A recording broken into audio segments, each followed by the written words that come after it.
They use yeah, a lot of the same ones that work on Windows work in Linux. Okay. Like RDB, BNC, they all work in Linux as well. TeamViewer works in Linux. When you go to their website, the Linux machine, they take you to the Linux installer instead of the All right, if you guys are ready, I think we'll maybe get started. But you don't have a free one. For commercial. No, I don't think they're ready. Still have to Yeah, change it's ready. I mean, well, I guess we'll wait till he's done talking.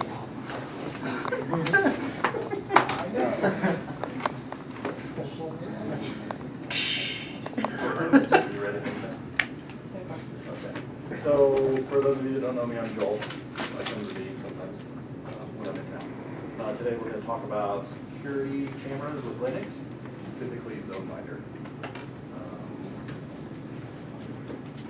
At any point, if you have any questions, feel free to stop me. I'm probably just going to talk about it a little bit, and then we'll just kind of show you around a little bit about the user interface and show you what some of the different options are. ZoneMinder works in many different ways. ZoneMinder has been an open source project since like 2002, 2003. It was written originally mostly by like one guy in England. His name's Philip Coons. Do you know him? I didn't know that. Never ran into him? Okay, just check. It was open source by nature, but he had tight control over the project, and if he didn't like what you were trying to submit, it never went in. The project kind of languished for a number of years, and Nathan and I had a talk one day, and Nathan thought it was dead. And I was like, no, they revitalized the project, and a group of people like us just decided, hey, we want ZoneMinder to keep progressing. There's too many bugs. It got really nasty where you would have to go read like 20 different forum posts and apply many different patches when you compiled, and it just got crazy. It started out like in 2011-ish. There was an Israeli programmer that had a really slow computer. He was running ZoneMinder on it, and it was killing his machine. So he said, hey, I want to really get down to the meat and potatoes of this thing and make it faster. So he added, I think, SS3 support for the CPU instruction set. And so ZoneMinder CPU used to like drop in half or to a third of what it originally was. So he really spurred that development. He started developing on a side, posted his patch that was thousands of lines of code, and from there a bunch of other people have caught on and said we need to do this. And now it's hosted on GitHub. Anybody can contribute. The community is responsible for the releases. The original author still works on the project a little bit, but he's in control of the domain name, and that's about it these days.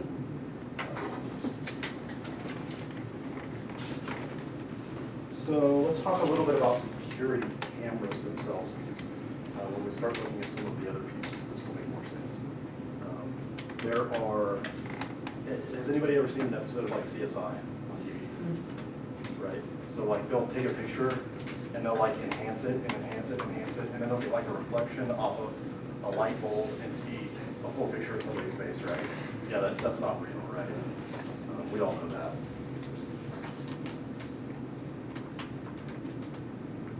So the same is true with security cameras. The higher resolution, the higher quality of camera, the better the picture you have. Traditionally, this is like a traditional security camera. It's what I would call an analog camera. It's not digital. It connects with a piece of coaxial cable. So I would call this like an analog traditional camera, right? It's limited, and this is also true of like screen resolutions on like monitors. About the best you can get on those is 640 by 480. So when's the last time you saw 640 by 480 on a screen like this? So it's like what, like this big, right? So the quality is not really awesome. Now, some picture is better than no picture, right? You'd rather have a crappy camera than no camera at all. But you're definitely not going to get a reflection off of a light bulb of somebody's face, right? So then we start talking about like IP cameras. And that's what this guy over here is. He's an IP camera. He connects to the network, and the server can talk to the camera and get the video off of the camera. This happens to be a camera from like 2007. It also is 640 by 480. So the advantage of it is not really that great, except that it's PoE. and then it just requires one cable and hook to a PoE switch. And it throws it on the network. So maybe I could let Chase connect to it through his web browser and watch it from his desk instead of having to have access to our DVR. So IP cameras traditionally have been very expensive. So most people haven't installed them because of how expensive they are. What would we show next? So then people want better quality, so now there's megapixel cameras. That's what this guy is. He's more like a webcam, still a network camera, an IP camera, but instead of being 640 by 480, it's like 1.3 megapixel, which turns out to be, what would that be? Does anybody know? 1920 by 1080. So it's like your TV at home, if you have a high def. Not a 4K TV, but a high def. So we can make a picture like this big, right? Well, that's a heck of a lot better than a picture like that big. I don't have one here. I have a system like this at my father-in-law's house. This one's going to go replace on Saturday. That are 3 megapixel cameras, and they're like 2600 by something else. I don't know exactly what the resolution is. It physically takes a picture larger than I can display on any of the screens that I have. I don't have any monitors that can display that resolution, but I always have the ability to zoom in on a picture if I have an event that I need to go look at. You know, if Keena runs into my big fence post with his car as he's leaving because I upset him or whatever, then I might be able to zoom in and get his license plate because I have that much more imagery. Okay, questions so far? Okay, so let's talk about like the computer side of this stuff. Question. Yes. If you don't have a monitor to display it at that resolution, how are you viewing Well, it will still scale down, right? it? Okay, okay, and the software has the ability to scale down within the package itself, or do you use a secondary software? It could scale it down, but actually in that instance, I take those pictures that big so that if there's ever a question, I can download them and then zoom in on the picture so that I still have the high quality. I'll talk a little bit more about scaling in a little bit. Okay. Yeah, no, absolutely. No, that's a good question. So why ZoneMinder? For me, ZoneMinder because it's free, it's open source. It's very configurable. ZoneMinder is skinnable. I'll show you the default web interface that kind of sucks, but I actually like for some weird reason. There are a few skins around that I'll show you one of them. They're all community driven, so if you don't like the way it looks, and you can write maybe like a little bit of PHP, JavaScript, there you go. You can skin it the way you want it. ZoneMinder is written in Perl, C++, PHP, JavaScript, and some CSS. So ZoneMinder has a number of processes to keep everything running and going. I think a lot of the resident processes are written in C++, whatever. A lot of the scripts are written in Perl, and of course the web front end is PHP, HTML, all that stuff. What is bad about ZoneMinder? ZoneMinder is kind of a beast. It has all those different languages. It requires, depending on how many cameras and how big pictures you want, you might require significant hardware to run it. There's not any software limitation of what it can do. It's just, do you have enough horsepower to run that machine? This machine that I'm going to show you today is like a Core 2 Duo. So I think I purchased it in 2008. It has 8 gig of RAM, and it will handle, I wouldn't think twice about throwing a dozen of these analog cameras at it. And in fact, where I'm going to put it, it will have I think 7 or 8 analog cameras and 2 or 3 high-def HD cameras, and it will end up running about 30 to 40% all day long. So of course, then if you're taking lots of pictures, you need like lots of disk space to store all of that stuff. ZoneMinder in its current configuration stores not video, but images. So if you think about like a flip book of images and you flip, that's how ZoneMinder works. It could be called like MJPEG or like movie JPEG or whatever.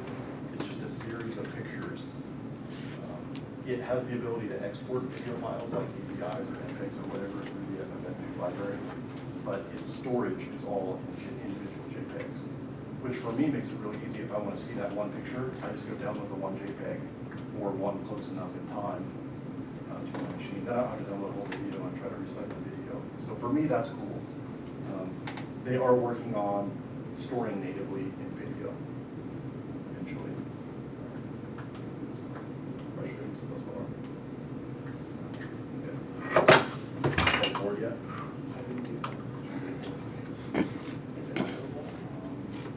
So ZoneMinder runs on a LAMP stack. So what is LAMP? You know what LAMP stack is? Of course I know what LAMP is. Okay. Does anybody else know what LAMP is? Does anyone not know what LAMP? Linux, Apache, MySQL, PHP, Not just PHP. We have two others. Perl, And Python. Python. Well, not just MySQL, not just MySQL. not now. So Essentially, it's a modern web stack on a Linux machine. exactly. So this machine has a MySQL database set up for ZoneMinder. We're running Apache, and obviously it's a Linux machine for Linux. Yeah, it has MySQL. installed. Yeah. It doesn't. I don't have MySQL installed. I have Maria. Yeah. Maria doesn't work with MySQL.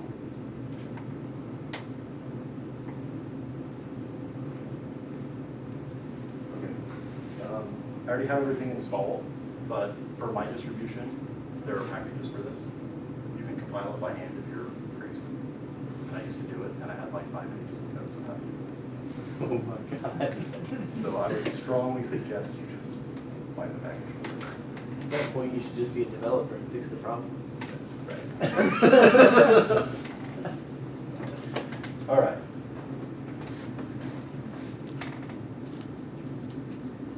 This is the normal console for ZoneMinder in the web. So these guys right here are monitors, which you could equate to cameras. These are the different functions that it can be, and then this is just the definition of the source. This stuff over here are the events, which an event is just a recording. You can name these basically whatever you want. The different functions are nothing, which is nothing. Motion detection, which means it only records on motion. Yeah, that's what I was gonna ask, if anything like that for motion. Or that's what, I'm sorry, that's what modec is. Motion detection recording. Record, which records 24 hours a day, all day long, continuously. There are,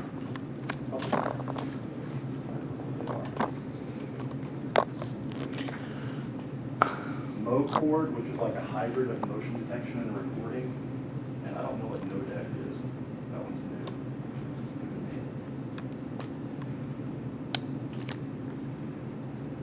Maybe no detection. But I don't know what the difference between no detection and recording is. ZoneMinder works on zones, so I guess I didn't go over that very well, but, or yet. ZoneMinder works on zones, so let's look at a camera.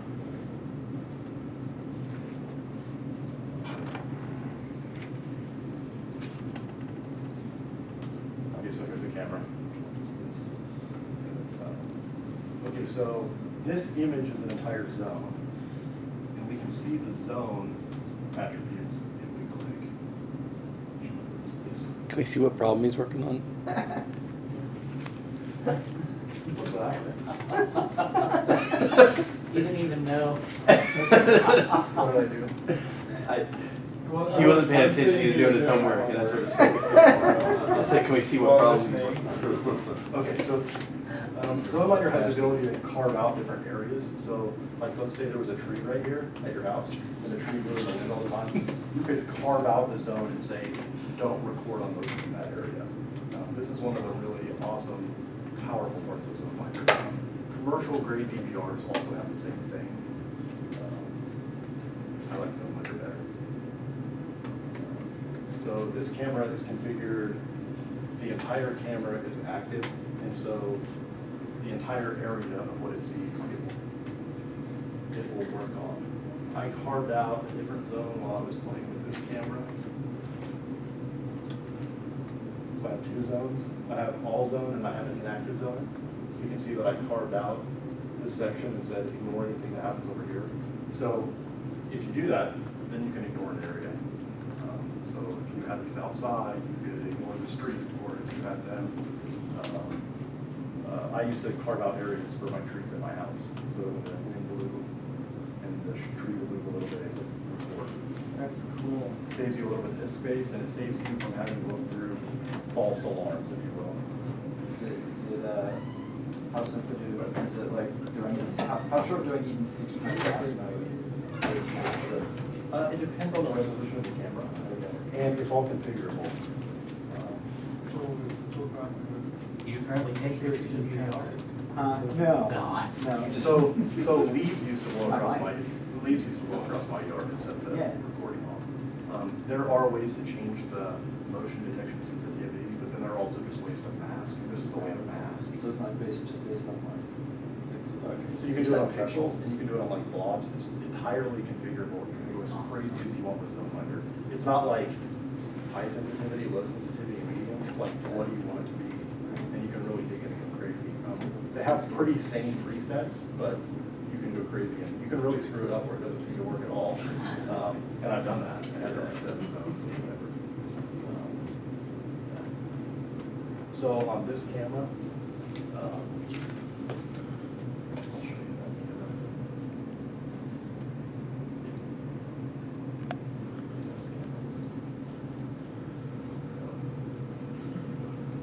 Talk about that in a second. I know why it does that.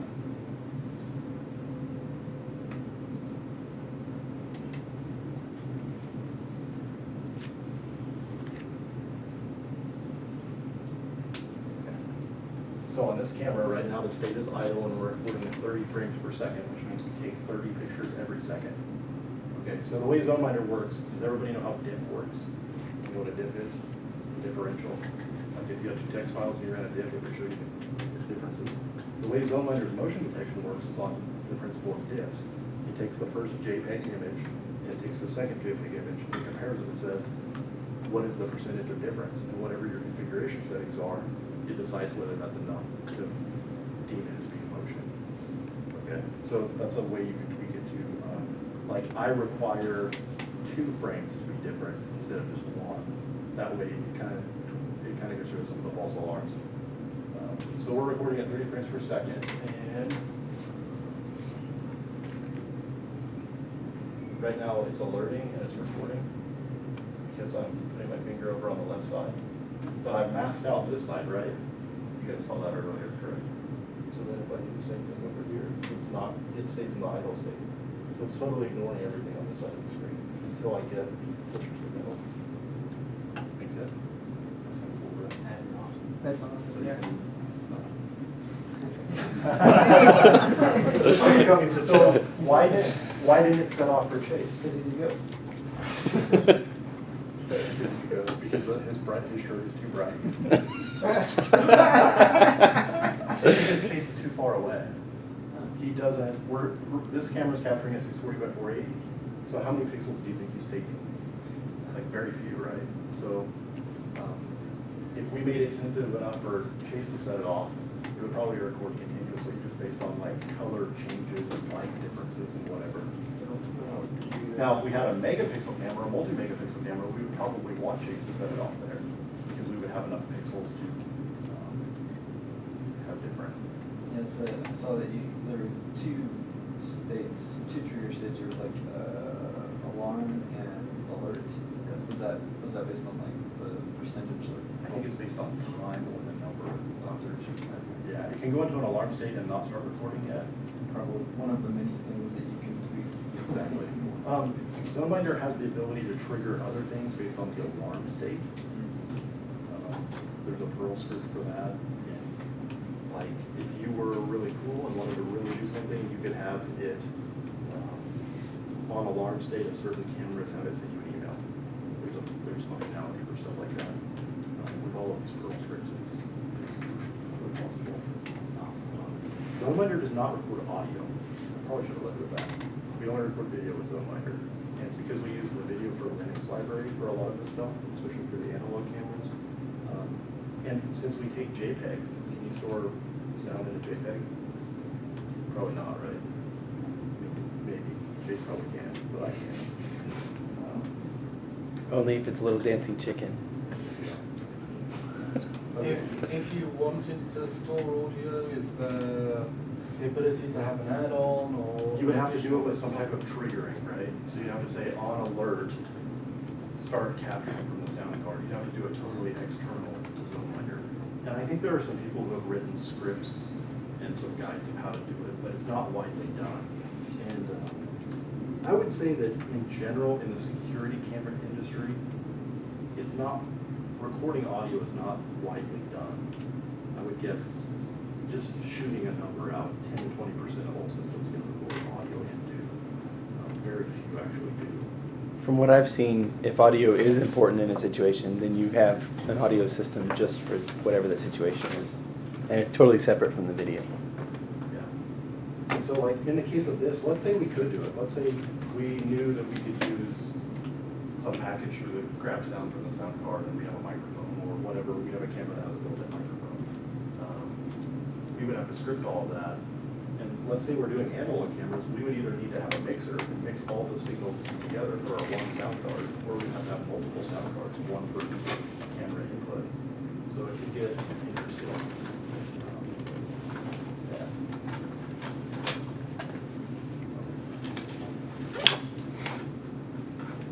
Are there plugins for facial recognition? There's a guy working on it. Cool. Awesome.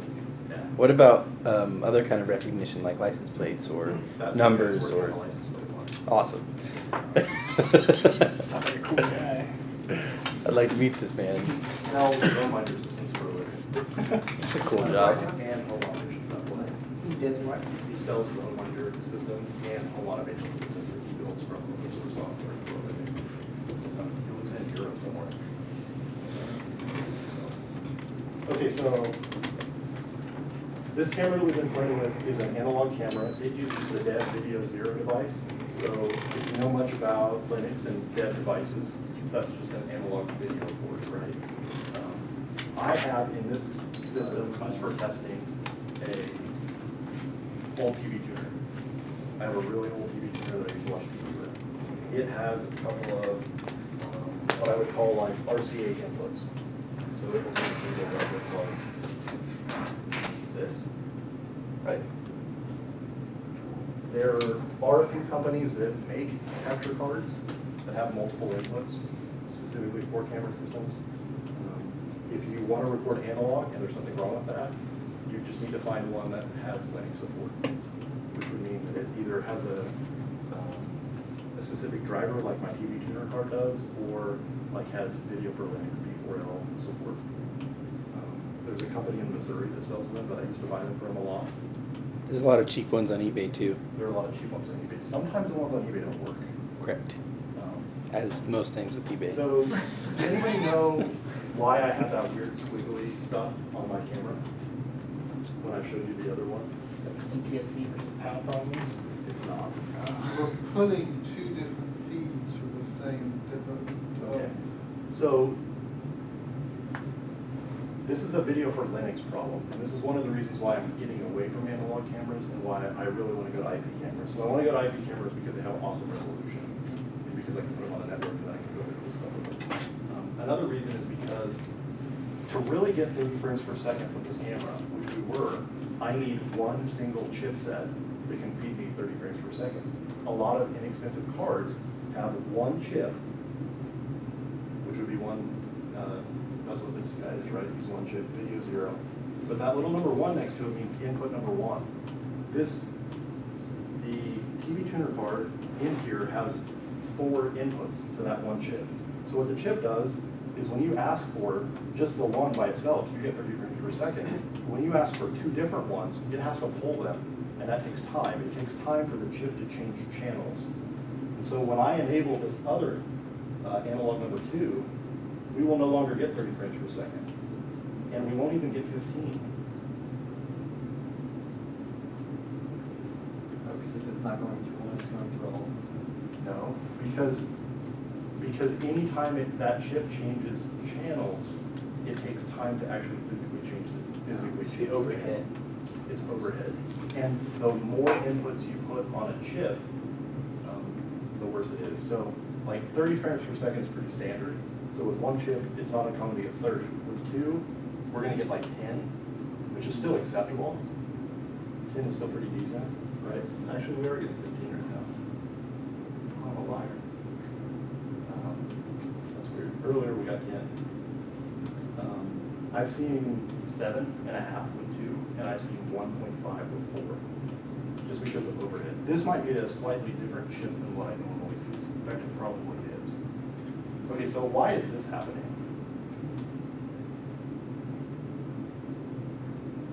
Do you know? It's interlacing. At 640 by 480, with this chipset and with these cameras, it's interlacing the images. So it can't actually take a picture that's 100% 640 by 480, it interlaces the image in. And so this is interlacing artifacts. This is another reason why I'm getting away from analog cameras, because most security cameras at 640 by 480 are interlaced. The reason for this is like a bug in the V4L stack. ZoneMinder has some things to make it better, and one of the things I was doing before we started today was trying to get all the settings set to make it work. I failed with that. It's been a while since I've done it, so what I have at home on my real ZoneMinder system is a capture card that has 4 chips, and it has like 16 inputs, but I just use 1 camera per chip. So I use dead video 0, 1, 2, and 3, and then that's it. I have the ability to have more, but I want 30 frames per second, and I don't want my images to look like this. And that's just for analog? That's just for analog. So it's interlacing within itself? The camera, Three different images. the cameras are probably interlacing, and the chipset is interlaced. And when we're changing channels, Sync is huge. yeah, it's all timing and whatever. I don't 100% understand all of it. I just know that it's a problem. I bet you were crawling up the wall when you saw this initially. What the hell is going wrong with my video? I didn't see this bad. Truthfully, what I saw is I used to have a camera on the front of my house that looked at the street. When cars drove by, they had these streaks in them. And so the car would streak all the way across the screen. One of the fixes for this is so an interlaced image takes 2 images and interlaces them together. It says, grab the second frame. Well, you're still going to capture it at 640 by 480. Because it's interlaced and you're only grabbing half of the frame, you're really taking a 320 by 240 image and blowing it up to 640 by 480. So you don't actually get this. You don't actually get the 640 by 480 quality. Okay. Everybody good with that? Yeah. Is there a demand for analog yet today? Yes, because it's cheaper. Analog cameras are typically cheaper, and people may already have them. So like maybe you put a DVR into your house. You bought something at like, let's say, Sam's Club, right? And it came with 4 cameras, it came with a little DVR. And they're all analog cameras. You might go, you know what, I'm not ready to replace all of them, but I know that I can use this other DVR because it's superior. So you might go ahead and use your cameras that you have today that are analog, and then plan on replacing them later. I run a mix because I already have a whole bunch of analog cameras.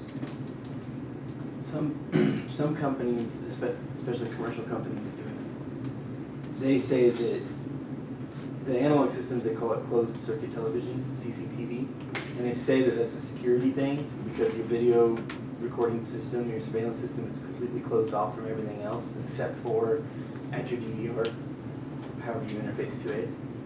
So, but if you set your network up right, that shouldn't matter. I was going to say, if you have a private network. Right, if you're on your shouldn't be private talking to network and everything's proper, it shouldn't matter. So it's not really an issue, but some people say that. Okay, so this guy right here, he's an analog camera, and this one's an analog camera. This is an IP camera. I'm sorry, no, it's not. This is an IP camera. IP cam So 2. DVR is basically analog? Most DVRs are analog?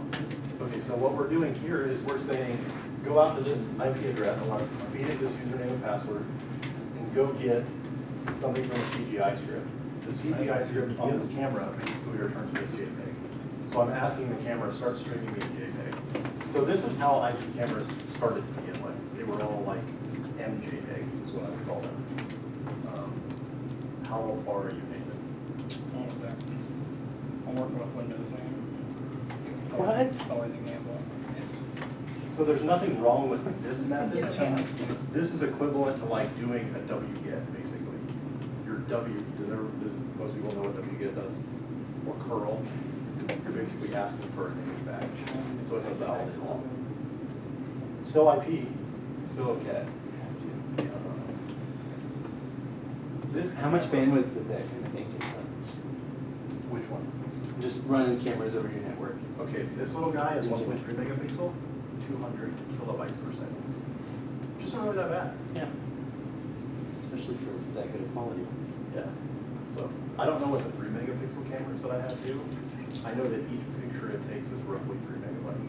Do you run them on a separate network at your house? Or do you those? Yeah. No. Just on The network, at that place, the network only exists for the camera system. So yes, I mean, there is Wi-Fi and internet access, but it's not the country and nobody lives there. Yeah. So nobody cares. I would not, they make wireless cameras. I personally do not purchase them because they historically kill my wireless. Yeah. It's a bad idea. And there was a customer I had that had already bought wireless cameras and they wanted me to use them. And I found that I had to set up like its own access point for 2 cameras. Dedicated Like, I mean, it was ridiculous. And even then, you still had to run a wire to the camera to power, so what was the point? Exactly. So if that's your only option, because of whatever, for some reason, it's better than nothing, but I would say it's not.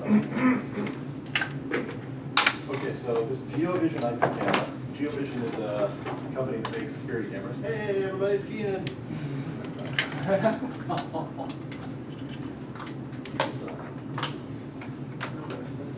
we go. GeoVision makes commercial grade DVRs. I just so happen to have borrowed this camera from work. It is a higher resolution, as we can tell, because that's a pretty good picture, even on the projector. But it uses a totally different method of getting the image. It's not an analog camera, and it doesn't use MJPEG streams.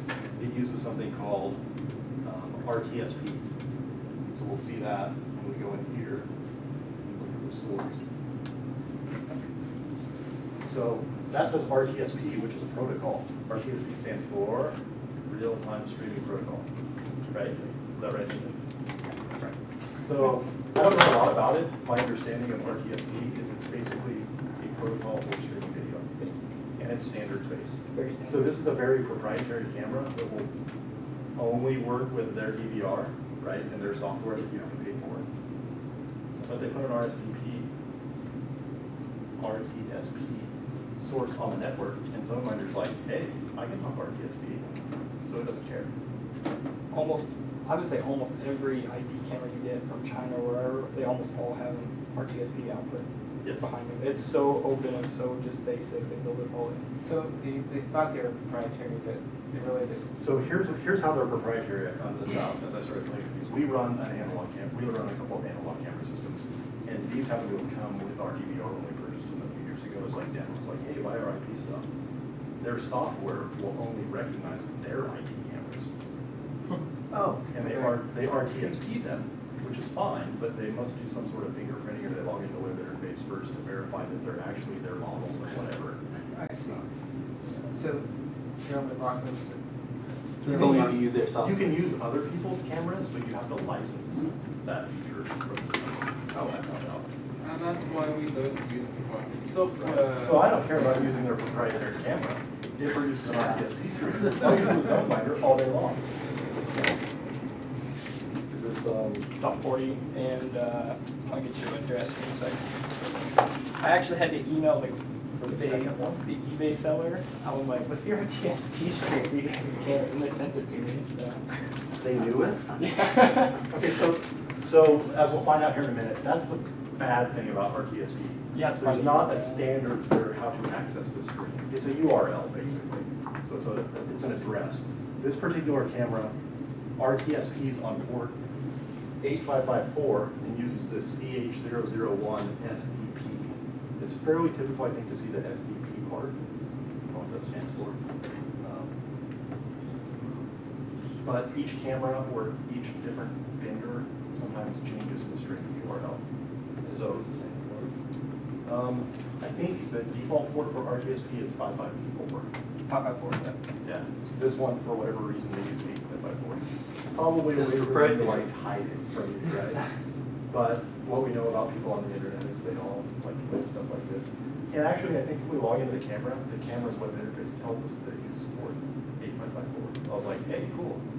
So when I was testing these, I brought it up in VLC Media, to find out if I had them on the network. Because as I log into them, we can log into them.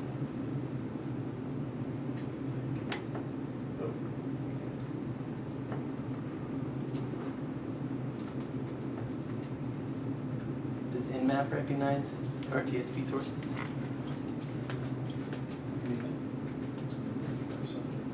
Head over for it. We can find out.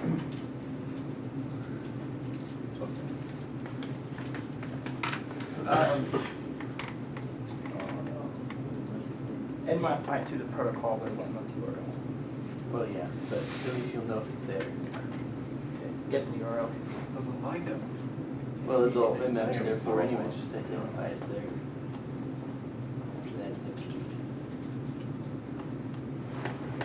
Okay, so this is the inside of this camera, this little geovision camera. If you were in Internet Explorer with ActiveX controls, there would be an image right here. We are not. Fairly certain. What's this? Yeah, see, we're 1920 by 1080. We're using H.264 video. It's not uncommon for IP cameras to have more than one stream, especially with RTSP. And the reason for that is, I don't subscribe to this theory, but I believe the theory is watch live the lower quality stream and record on the higher quality stream. Exactly. Well, I want the biggest, beefiest stream I can get. So I would always want to watch the higher resolution stream. Why would I want to watch the lower resolution stream live? Especially inside my house. So why scale down? So that's what the secondary stream is for. So like the proprietary camera system software, it says, whenever I open up the web or the GUI for it, show me the images from the second stream. But if it detects, and it does motion detection at that stream, at that lower resolution, then kick over and grab the secondary stream for motion. So yeah, see, it's 448 by 254. That sucks. I could see where if you wanted to have like 24 plus of those, if you wanted to pay someone to sit in a chair and stare at all of them on a monitor in a security type, live security type situation, then that would make sense, but yeah, Right. and then you wouldn't want to be passing the data for all these 1080p streams that are only Right. seeing Exactly. big. That is very true. So I 100% agree with you. And it almost seems like a bug to me that they watch for motion on the low quality stream. I do too. Oh yeah, That's crazy. Because as we noticed, you didn't set off the motion back there. Some of the cameras can do motion detection at the camera, and I think it can send this proprietary signal back. And by the way, I found motion, and I don't know if that happens on the higher quality stream or not. So, yeah. Let me see if I understand what you said. Yep. You can monitor at one resolution and have motion detector at high resolution if something comes into range. Yes. ZoneMinder can do the same thing. I choose not to do that. I want my stream to be the same all the time, so I know what quality I get all the time. That's my choice, personally. In ZoneMinder.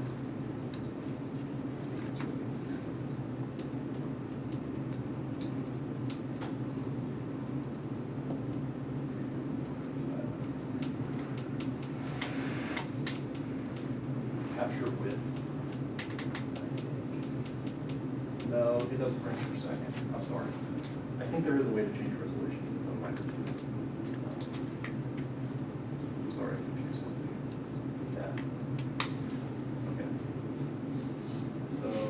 let's add, do you guys want to see adding a monitor? Because I can add this camera that David just gave us. Let's do it. Does anybody have any questions? And then after this, I want to show you some tricks that I've learned in my time as ZoneMinder. Ways to use ZoneMinder that he wasn't Yeah, zone Can you add hacker power loves strip? this. Yeah, this was a cheapy eBay camera. How cheap? It's PoE, isn't it? $30 is PoE, so it takes 48 volt standard 802.3 AF PoE standards. And it has a whole bunch of features built into it, but it's all ActiveX based. So you need Internet Explorer to program it and configure everything, which is a big pain. Yeah, but it's onto the de facto standard for any of the Chinese cameras you're gonna buy. Okay, so does it have to be XP? Every 30 seconds. No, it doesn't have to be. When there's. I just run a virtual machine with Windows Yeah. to program it, so I don't have to actually have That's anything awesome. dedicated to this. That's awesome. But once it's configured, you don't really have to worry about it, because it's going to use RTSP in the end.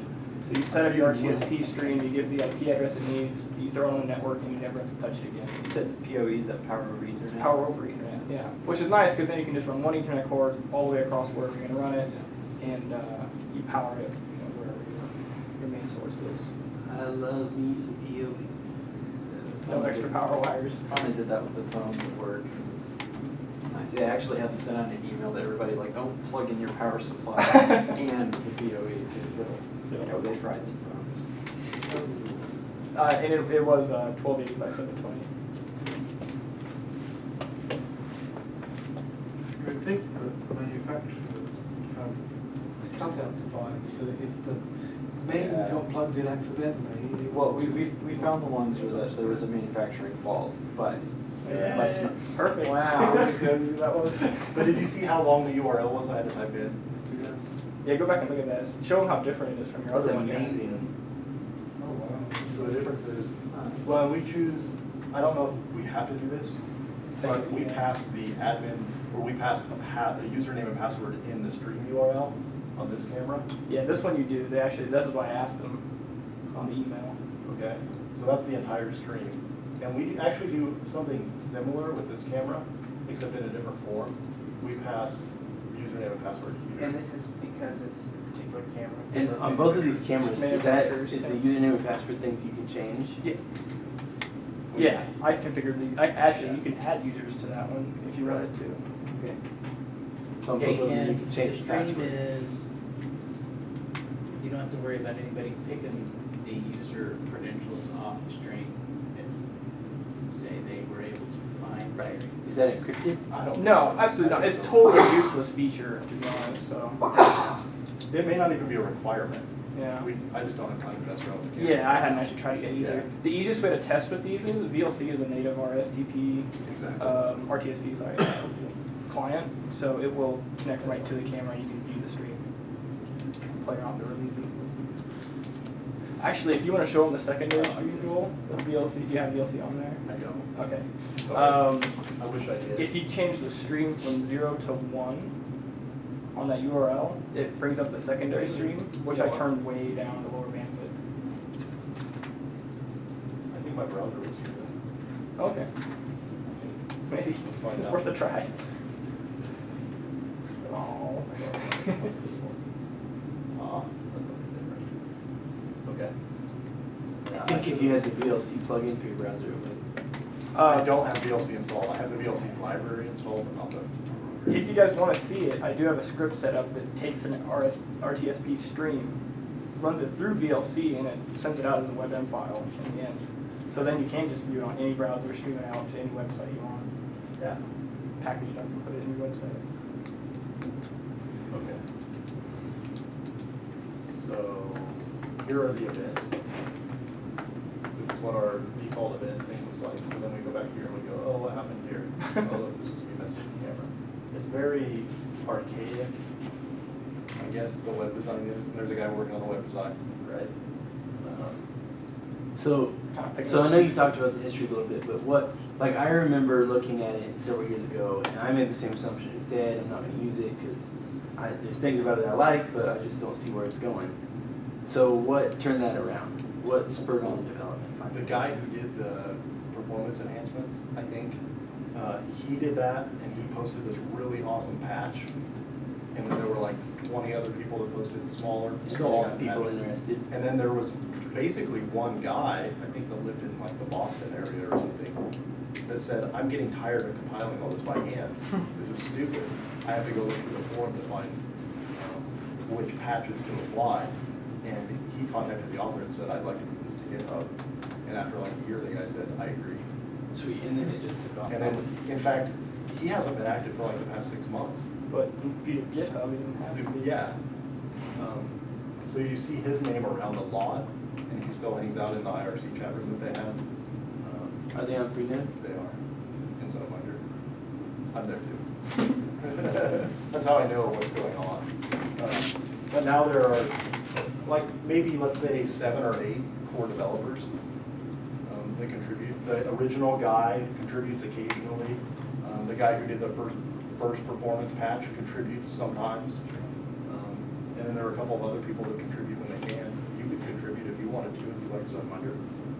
Yeah, I was actually going to set it up a little bit here. I've got a dedicated network video recording machine in my house, but it runs Ubiquity's proprietary cameras, and I chose Ubiquity because at the time they were the only ones I could find that had a NVR, a network video recorder, that you could install yourself on your own Linux machine. Okay.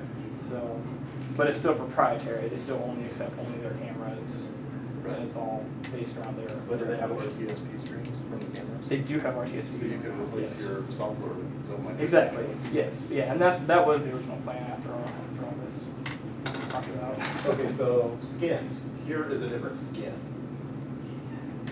Of course, it's freaking me out right now because the cameras are freaking me out. But here's the IP camera. I don't know where this was. Oh, this image is too large right now. It's not going to stream it. Both of them. Yeah. So there's a Firefox setting to change that. So there are different skins that you can get. It looks like a pretty simple interface. I prefer this one, but that's me. Yeah. This one looks okay on my phone when I actually get it from my phone. There's a montage, right, so I can go see all the cameras. Nice. Okay. So you guys want to see some ZoneMinder tricks? Yeah. So here's a camera, right? Now, let me make it stop freaking out. I'll turn it on.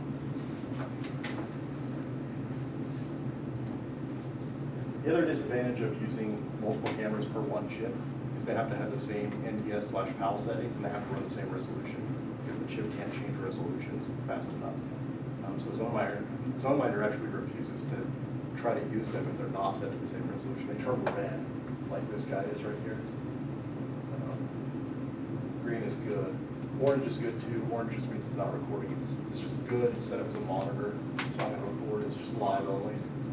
Okay, so ZoneMinder is a streamer also. So let's say we record motion all the time on this one at 30 frames per second, like we saw when we opened this guy up, right? 30 frames per second right here, right? That's good, but every couple of minutes, it makes a little event. I've seen, in my experience, sometimes when there's not enough motion detection, like when Chase was all the way back there, and I would miss things, like Chase would maybe like walk towards me, and I wouldn't ever be able to see where he came from, because by the time it starts recording, we've already passed that in time. So what I figured out you can do in ZoneMinder is create a remote camera that points back to the live stream from one of your regular cameras, like this. Okay, so we say, what's the source?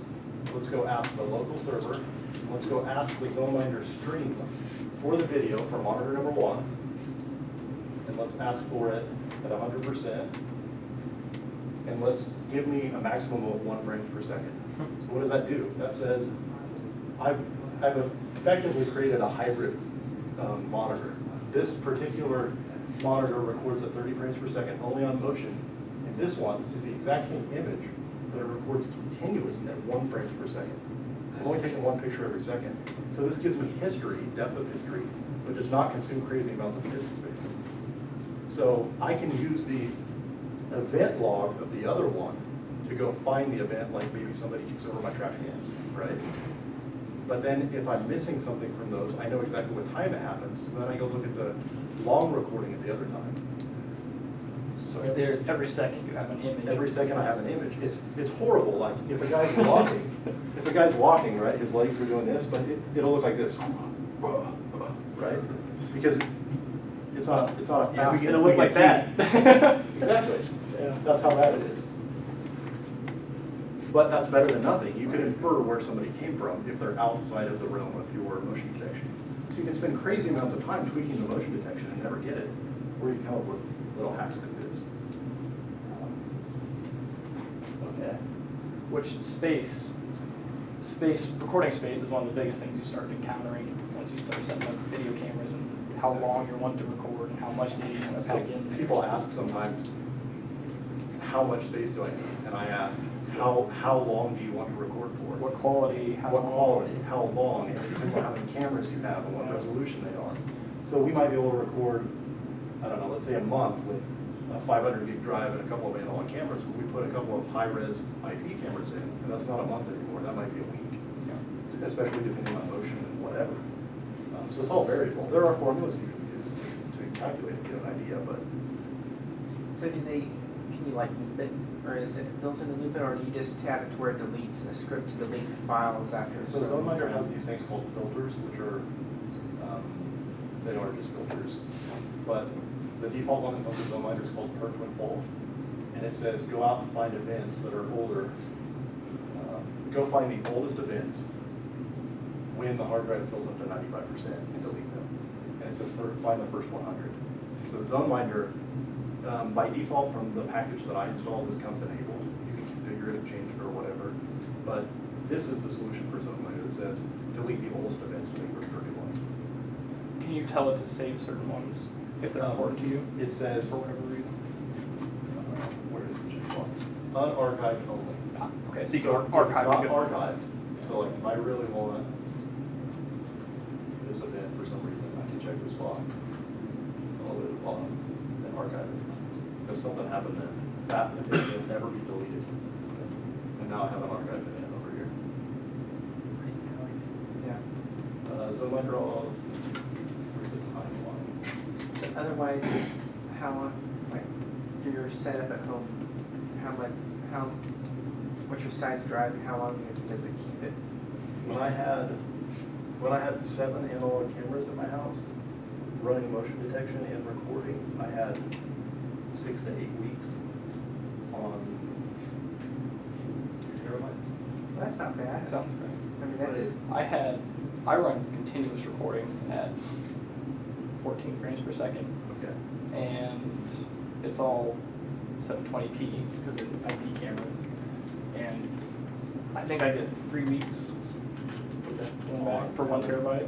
1 terabyte. Yeah. maybe it's ever been this kid, but.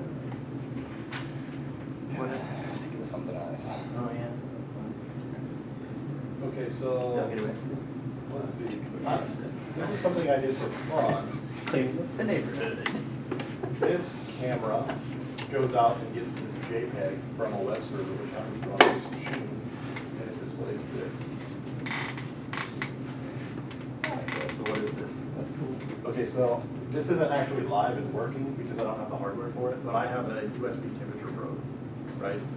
And so every 5 minutes I have a cron job that goes out, gets the time, or gets the temperature from it, and then I run a script against it to generate a JPEG. That's cool. So why would I do that? Because I'm crazy. Okay, but also so that when I pull up the app on my phone, it has like 8 cameras, one of them is the temperature of my house. So Oh, that's useful. then I can live in one app on my phone, and I don't have to remember a URL to my server, or I don't have to open a different port or change an Apache setting or whatever. This is just an image that's hosted on my Apache server. So you could have one of those like near the ceiling where theoretically if you had a fire like in a shed or something, you would know, oh, temperature spike. Exactly. What did you use to generate this? PHP, Yeah, image magic. and just generates it. Yeah, or G, I think it's GD. ED library. Yeah, so, yeah. You can do like command line stuff with GIMP, but that's kind of heavy. Image Magic was another alternative. Or something else I could see is you have like a cabin and you don't want it to freeze. And all of a sudden power kicks off, or, well, you wouldn't have video footage, but unless you had solar. If you had solar powering it, but you don't have solar for your, So I originally did this for my father-in-law. He has a house, like a cabin out in the country that nobody lives at. And they heat it but not cool it. And in the wintertime, he often wonders, is my heater still working? Not freezing my Right. pipes. And he's a technophobe, but he can use the one app on his phone. So I thought, man, I really wish I could figure out a way to get the temperature in that camera app. So then I figured out I could make a JPEG and stream it. I don't record it, because there's no reason to record it, but I make it available live. But you could record it if you wanted to. I could record it if I wanted to. Well, nice. Using PHP and GD, you can in theory make multiple images like that for anything you wanted, as long as you got enough space. So at that point, you almost just want one database with right. all the logging and all that Okay, stuff. Well, and you could pull the data from the database and put it in And there. here's what I do. I dump out this text file with the little program that came with the temperature probe. Okay, so that's all it is the temperature twice for some reason and the current time, which is incorrect because we're not actually running it.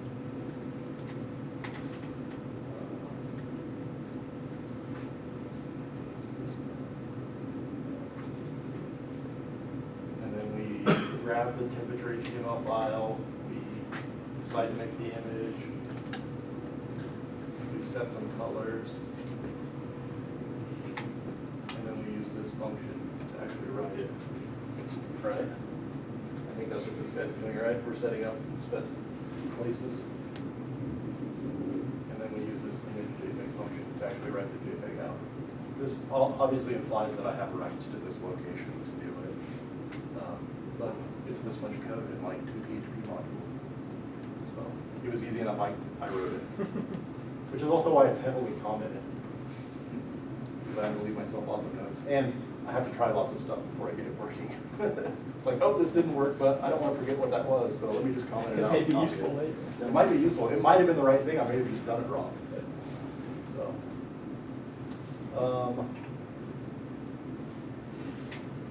so that's, oh, here's the actual temperature sensor for the temperature page. That's all it shows. Temperature twice. Yeah, the binary that reads the USB temperature probe, they make a model of the temperature probe that has 2 temperature sensors in it, and the one I have does not. So it has to read it twice, and it's returned the same temperature twice. So they just put the same software on. Yeah, somebody wrote that. I didn't write it, I don't know how to fix it, it just works. And I just ignore the second one. So, okay, so this is the actual ZoneMinder stream. This is the ZMS CGI bin streamer. This is what I call the streamer in ZoneMinder. And so I'm asking for a JPEG image from monitor 1. I'm scaling it 100%, and we're doing max frames per second 1. We can get rid of the max frames per second and get the real stream. So this is the real live stream, right? One of the other cool things is the scale feature. We can scale it to 50%. So this is another one of my ZoneMinder nodes. The place I described to you is out in the country. They have horribly slow DSL. I don't know what their upload is, but it barely works. We stream those 3 megapixel cameras over cell phone internet, usually. So we have horrible upload, we have cell phone internet, and we have my technophobe father-in-law that wants to see his cameras, and he doesn't care why they do or don't work. He just wants them to work. So you have a data limit too. We have a data limit, right? And so here's what I do. I say on these huge images that are like basically 3 megabytes once we take the picture, before I stream it to his phone in ZoneMinder in the app, I set the stream in his app to look similar to this with the external domain name. and before. And I say scale it 30% before you send it. So ZoneMinder, before it ever sends it out, pre-scales the image and then feeds it across the internet to his cell phone app. Well, his cell phone's like this big, right? So why does he need like a 2500 by whatever picture? He doesn't. enhance. So he can enhance it, right? That's it, you can see things in the light bulb. Yeah. I don't think I could get him to enhance it. I'm not even trying to get him to zoom in. Pinch to zoom. Okay, that might be it. But what's important to him is that he can see the image, even if it's not high quality. So one of the things we talked about earlier was capturing at different resolutions. I don't have to do that. I can just change the stream and tell ZoneMinder, pre-scale this image before you ever send it to me with the stream. I do not know any commercial software that can do this. Do you?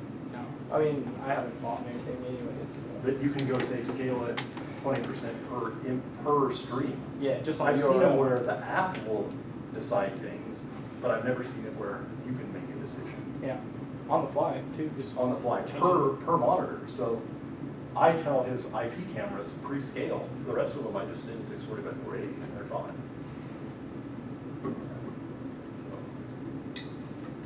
So these are my ZoneMinder hacks. Do you guys know what PTZ cameras are? Pan, tilt, zoom. These are the cameras that you can drive around and move. ZoneMinder has PTZ support, and most of them are written for network cameras that are PTZ these days now. I have at home, and I can't access it from here, I have something called a Wow Rovio. This is circa like 2010. It's basically a 3-wheeled robot that has a webcam on it that's wireless. It has a docking station. And so I got it. It was pretty cool. There's like an app for it. Yeah, right. Like, hey, it sounds like a good idea. People use it to like drive around and harass their cats. Okay, I got it so I can drive around and look at my house. I'm thinking, why put in PTZ cameras that are stationary and can only see one room? Why don't I drive the camera through my house? This sounds like a really good idea, and my wife got me one for Christmas. So I figured out, after a little while playing with it, that I didn't really like its web interface. It kind of sucked. So I figured that I could get the image stream off of it and put it in ZoneMinder. And I was pretty proud of myself. I was like, hey, cool. Now I can see it in ZoneMinder. Then I thought, I can't drive it around.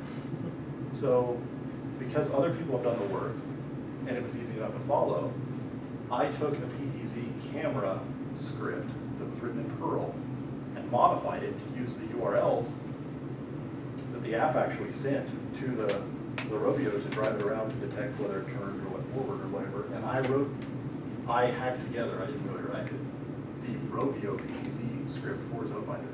It's on ZoneMinder's wiki page. I gave it back just in case anybody else. The one other guy who has a Rovio and ZoneMinder, right? But for a while, I don't do it anymore because I lost interest. I could drive my Rovio around my house through ZoneMinder's PTZ interface. Awesome. Which would look like something like this. Did you mount a laser on it? No, but it has a light on the front of it. You can toggle the light on and off. And it's in, back when they made them, they sold a light upgrade kit because the original one was like a little LED. And the new ones are like the size of quarters. That's awesome.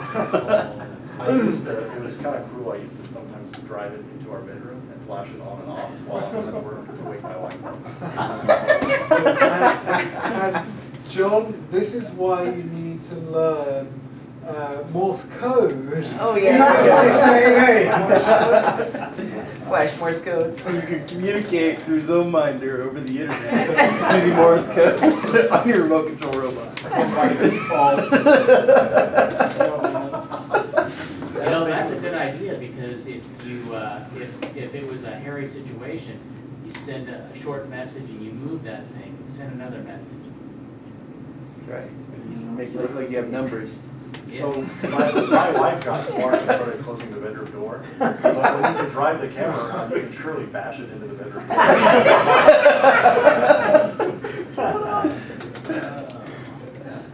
I do love her, by the way. These are the camera scripts that come default in ZoneMinder. They're more on the wiki, they're more in the forum. My Rovio one's not in here because, well, I didn't write it very well. It's not very popular. But let's pretend that we have one. So here's how this kind of works. So now that it's a controllable camera, we have this little control button right here. And we do this. So we can drive it. So the Rovio, you think about it like a joystick, you can drive it forward, left, right, whatever. And then I didn't have focus, but it had like a snake head on it, where the camera was by default like in the puck of the body, but you could lift it up so that it could see taller. I believe I made the zoom change the levels of that. And I think I made the focus turn the light on and off. Because it's all scriptable. You just say, if you're talking about focus, send this URL string to the camera. And people who made the Rovio were pretty good about releasing the API for it. So that worked out for me. Questions? Does anybody want to build a ZoneMinder server yet? I started with one camera. I started with one camera, TV tuner, actually with this exact TV tuner card, one like $10 camera on eBay. It was like this big or something, and it was horrible. And it could see like 2 feet in the dark with IR. Infrared. That's what these guys are, right? Yeah. Little IR. Did they shoot the lights off for a second? Yeah. So people can see it glow? I didn't know about IR. Actually, when I first Yeah, bought all my go for cameras, it. I didn't do IR. We had to get those thorns. That's good. That should do it. Yeah, it's on. I can see it. Here. Well, oh yeah. People over there working I was on going it. to say, just be aware there are people working there. It had to be done. There. Wow, that's pretty cool. I don't think it's on yet, actually. Yeah, Because it's it right. usually goes, Point it over there. Turn the projector off so we can see it. yeah, exactly. Here's how I usually test that. I gotta say, one thing about the IR, at night, when there's a glowing red ring all around your house looking at you, that alone keeps people away. It does, it truly does. It truly does, that's a sincere statement. When I had mine, I had a number of people, friends and family that came over that were like, what's that glowing red thing? Like, I didn't see you. Is it eye?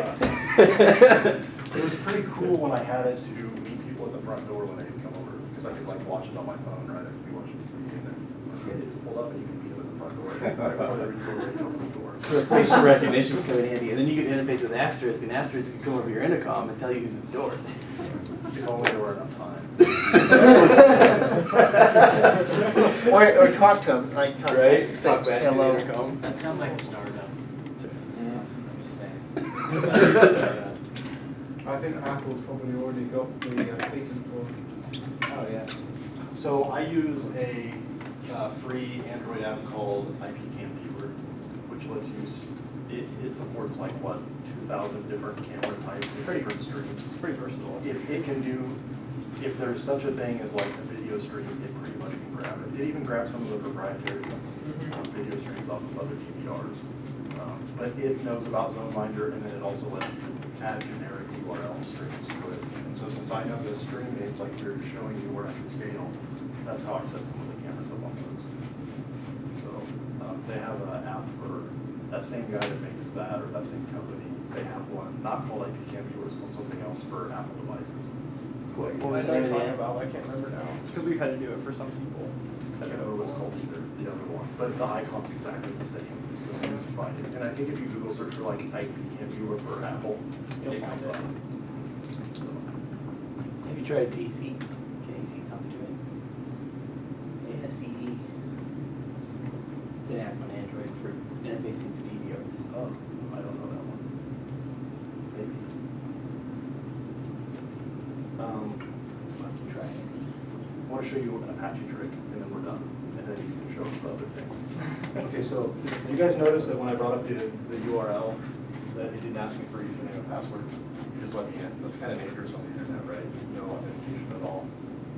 ZoneMinder has support for built-in authentication over here that I don't use. I leave it disabled. So what you could have is you could have named users where like maybe I let Nathan come in and view the cameras, but he can't modify or change them. I don't necessarily have that problem. I have a problem of I don't want anonymous people on the internet to go searching through my camera system. To me, it doesn't matter if they can see my cameras or change them. I don't want them to do either one. ZoneMinder is okay at the authentication part of it, but I do this.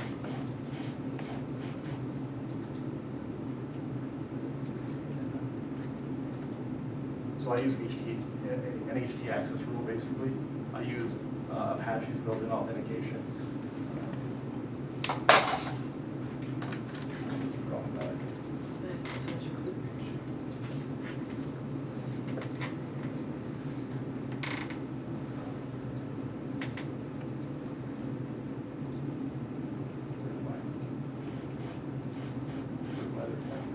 That's that cheap camera, right?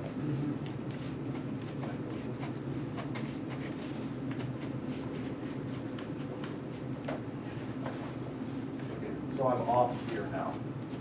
What I do in Apache.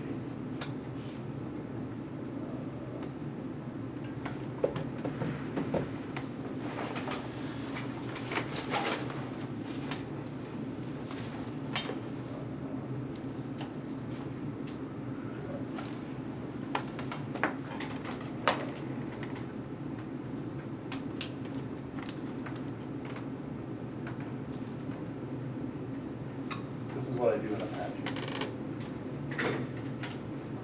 Anybody an Apache person? Is this Apache, what version, 2, 4? 2.4. So in Apache, I say, here's my ZoneMinder directory. Not quite that small. I say, here's some options, auth type basic, request a username and password, I have a password file. And then I say require a valid user, and then in Apache I say require IP, and this is an Apache 2.4 thing, for 2.2 it's a little bit different. Require IP localhost, and require valid user. So what this says in Apache, if I had my whole subnet here, or if I had a rule like this, like let's say right here that said 192.168. Let's say we're 10 right now, right? 10.0/24. I would say, Select the whole thing. So it makes it more visible. sorry. If I had a rule like this, that instead that said this.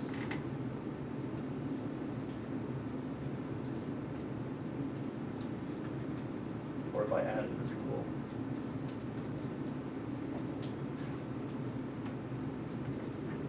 Okay, so if I have this rule, I have the require valid user which says require a password.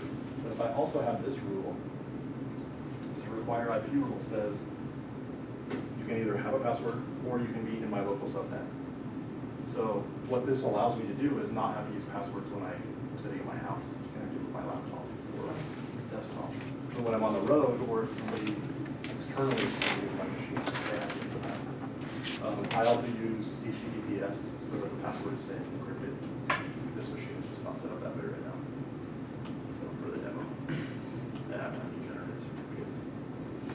So there's my Apache tree. So, and this is not unique to ZoneMinder. You can do this with anything that you want to do. So in this way, like my wife doesn't have to know the password to ZoneMinder to watch it if she wants while she's at home. I just give her the URL.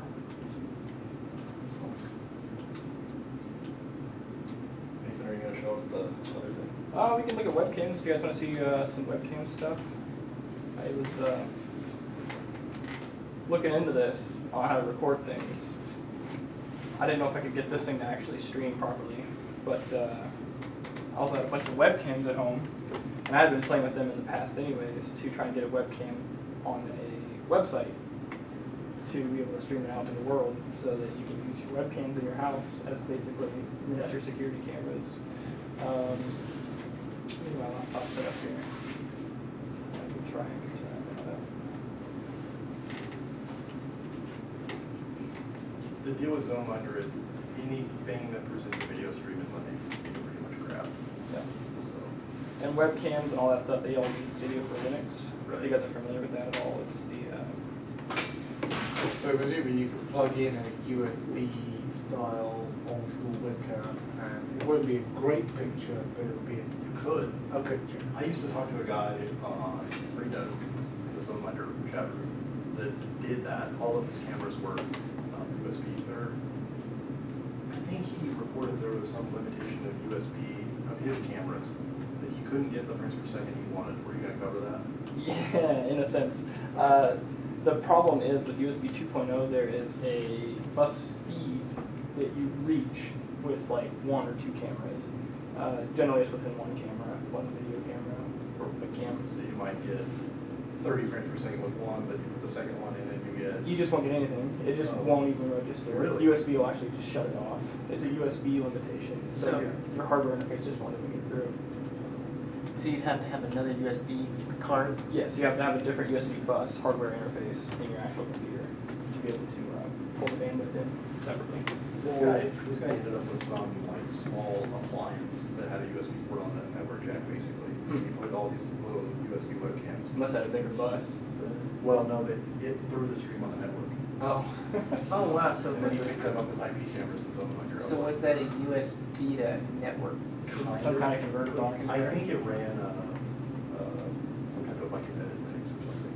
I was gonna say, you could probably buy a Raspberry Pi or something. Right. And make it dedicated. Actually, I had one of those at work. Somebody, it was just a little USB thing, just a little small.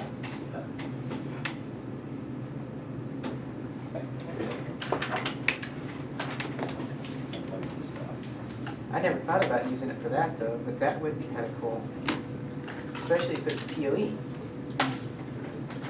And then I'm not sure if Raspberry Pi is but power over USB. So I if wonder you if- could just get a 5-volt signal. I wonder if you could just plug your camera in and it just start automatically I taking. should have probably replicated How do you access software? Well, from the stick, just have it. That's what I like about the idea of ZoneMinder. Almost all of the other security systems that I've dealt with were totally dependent on ActiveX. It's really difficult to find one that is the interface with Linux. But it's nice because then you can, if you want to program or script it or whatever, you've got full control to do whatever you want. Well, the others you can't. Even if you're on Windows, you don't have to deal with ActiveX. Right. You know, Oh, but the new maybe- browser's 100% faster, right? Maybe you just have a router, just for your IP cameras, and then on your WAN link, run to your, to what you're recording, and in there, set up the server so it only is set to transmit on the port that you need so that you can view the streams. And so. That would be the ideal way. And and with all the other ports closed off, the only one that's open to that machine is transmit only, so that you can view it. So you're a FreeBSD guy. Uh-huh.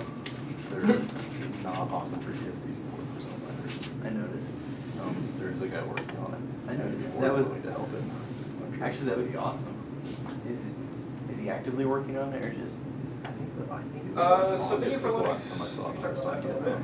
Whenever you use video for Linux device, it shows Or up like he may have a that. branch that works, And and it'll it's show not up super as stable. video devices.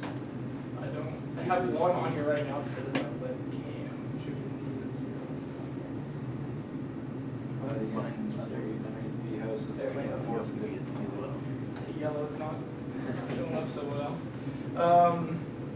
But yeah, so you'll see any video for Linux device that you add on to it from this point on will just increment from there.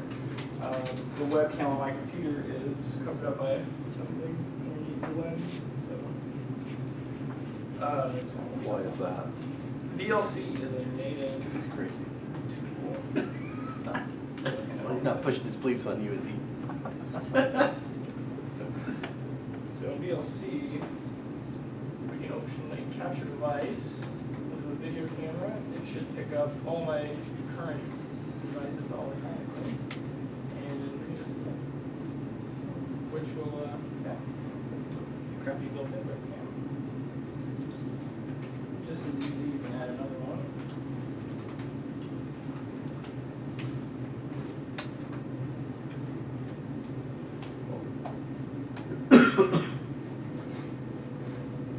I'm gonna have to wait for it to recognize it. You'll see over here, they now have a video.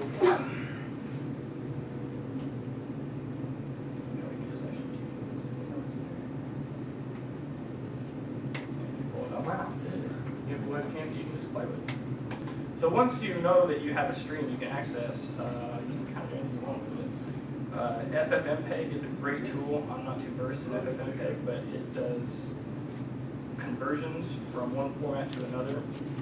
It's pretty open as far as what it can take in and what it can put out. Or you can just write scripts. VLC does all this on top of it too, and it's a little more intuitive. VLC uses the FFmpeg library It's fairly heavily. kind of an on top of Yeah. thing. FFmpeg also uses the VLC library.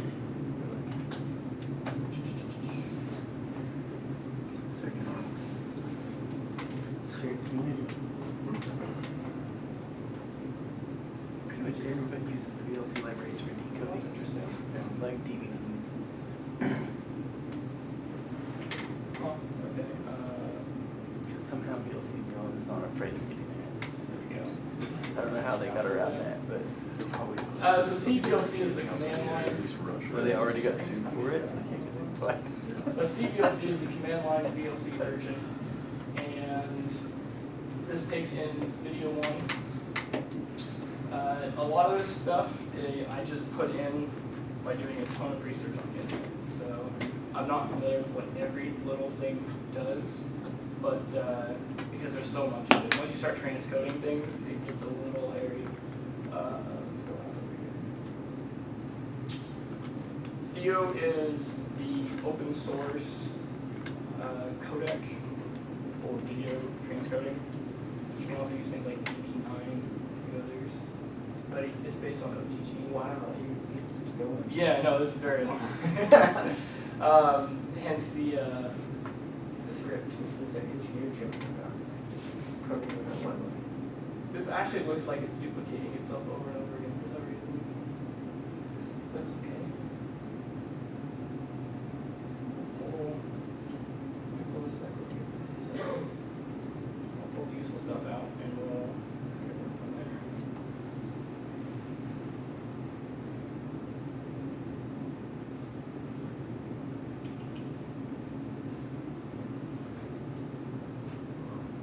This is how ZoneMinder makes videos actually. It uses FFmpeg in the background. It shells out basically and says, take these, let's say 10 JPEGs, put them together and make a movie out of them. And then it presents you that movie in a web interface. So there's no like actual video storing happening. They're all JPEGs. Which I think directories. makes, I would like JPEG storing more than a video, because then if I wanted to, I could just like go get that It seems JPEG. inefficient. It is inefficient. Oh, it is I think that's why they're trying to get away from it. Yeah. It's really heavy write also. Yeah.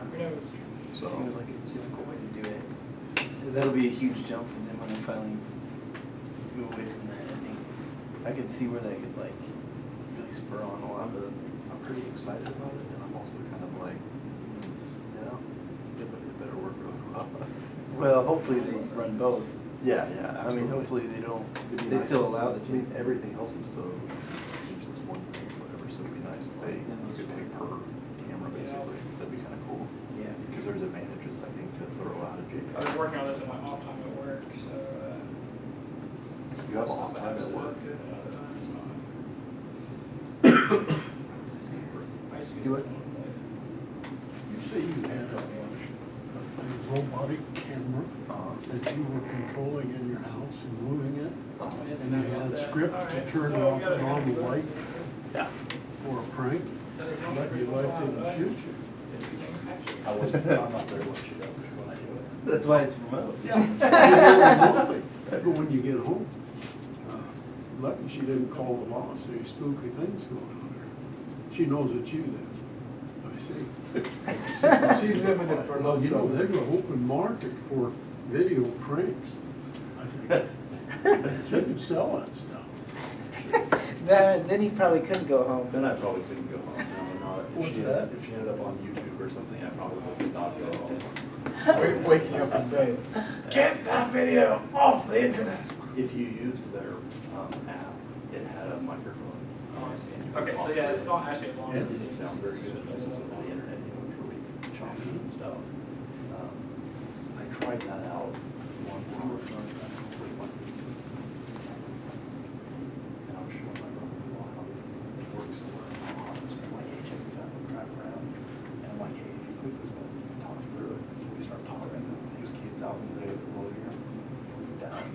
You know, they're like 3 years old.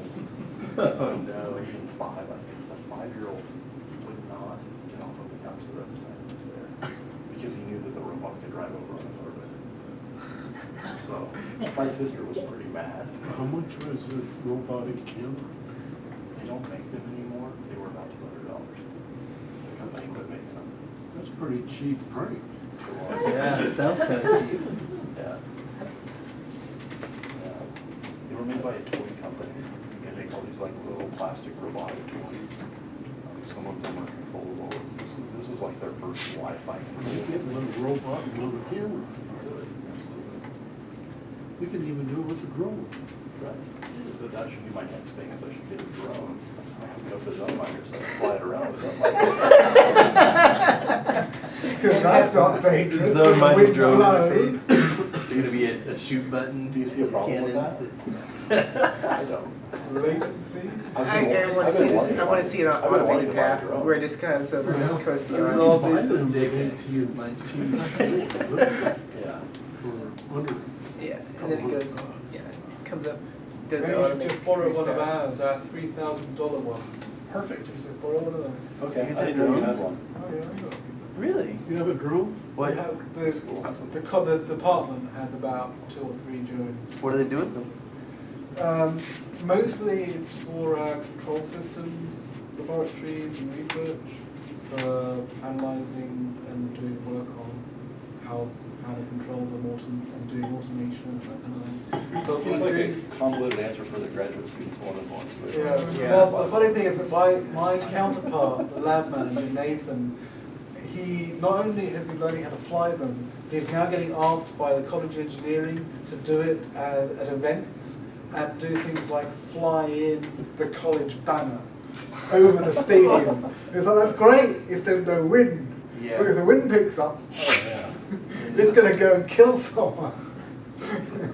They can fly the drone planes though. You can get those for about $1,500. That could probably do it. Yeah, but Either that or right. they, And then it's a whole different ballgame. either that or you get The planes the are electrical department They are. and the aerospace department to talk together during the. There you go. Gives them common ground. Yeah. Media Resources Centre on campus has 2 or 3 with cameras on, and they use them to do all the flyby shots across campus. so much. And Just need to then get the airspace and the put them in their promotional videos. I like it. just get the aerospace department, the senior, and the electrical department for a senior project together. You got drones. Was given authorization to arm their drones with pepper spray. Is that what, Ohio or where was it? North Dakota.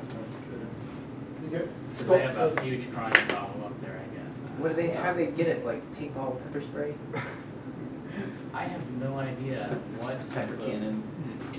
system is gonna be on there that's gonna launch this pepper spray. You get stopped for a traffic violation, next thing you know, you get sprayed in the face. Well, everyone should be careful if you're gonna go anywhere on Labor Day.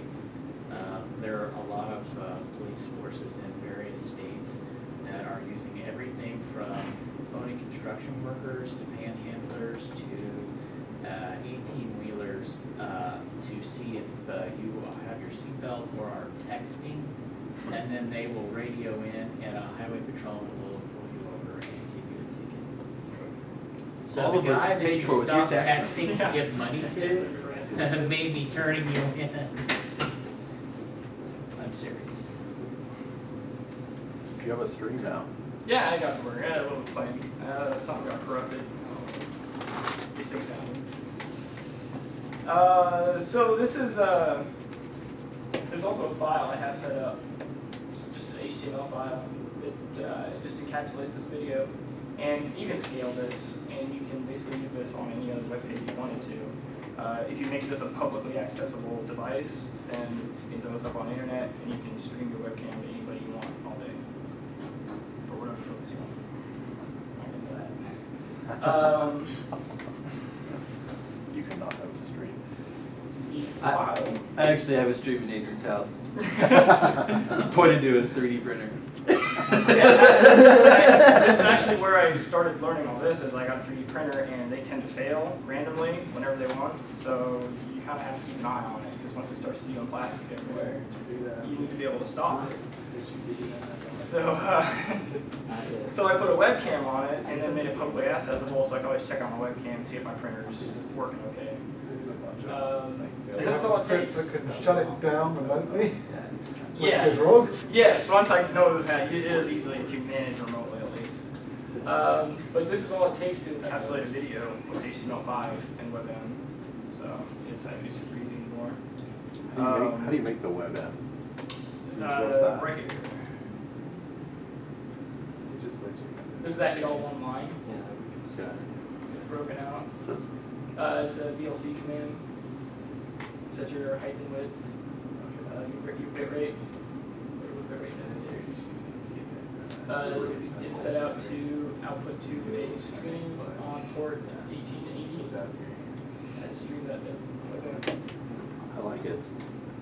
and you can run this on a server, like I said, publicly accessible, and throw it on any web page as long as it's accessible. I like that. And there's other codecs, other transcodes you can use. There's a whole list of things. It's kind of a gray area on the internet. It's not as well documented. I don't know if you guys have ever looked up VLC documentations, but it's really non-existent. So, unfortunately, a lot of this stuff is trial and error.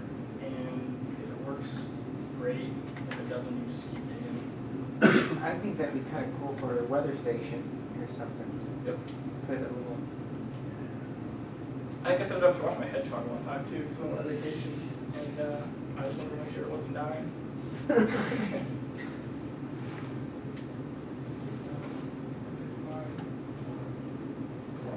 Not that you could do anything remotely. No, it's also like, hey, No, it's plug into the Raspberry Pi and have the food thing done, and water turned on. Yeah, with the mechanical armor. And we end up in Back to the Future with the dog bowl and Yeah. the orange shop. Hi, Einstein. Yeah, can you? that's the basics of it. Webcams are pretty easy to work with. I don't, let's try Yes. So this is probably going to run to the arrow I was talking about. That's a lot of technical. These were cheapy How much do those webcams. run? Like $100. It's Or about, like $79 or something. how late is that? It's about a second, Yeah. or a second and a half. So this one's streaming currently. We'll see if VLC will open another video camera here. Yeah. And that's it. It just refuses. It just says We're streaming too many. can't do it. Yeah, because this one's almost got the blue light. Yeah. Yeah. It's being accessed. If we just stop the stream. So we'll just stop that. And we can restart this one. Actually, it starts working now. So that is an issue with webcams. USB. USB was never designed to be a camera monitoring system. So But if you have a free webcam. you can do one. Yeah, you can do one easily right there. Now, if you had other cards, if you had a desktop machine, you can get add-in cards with USB in each one of those hubs. It's really expensive to do one camera on it, but that would be the workaround. Or like you said, the device that Right. I captures can't remember what it it was and sends called. it out. Yeah, there's some that would put over to Ethernet. This was So basically, it's a serial Ethernet converter. This thing was something designed like for, like to make your own NAS or something that the guy figured out. He's actually found an API for it. You can control the LED brightness on it.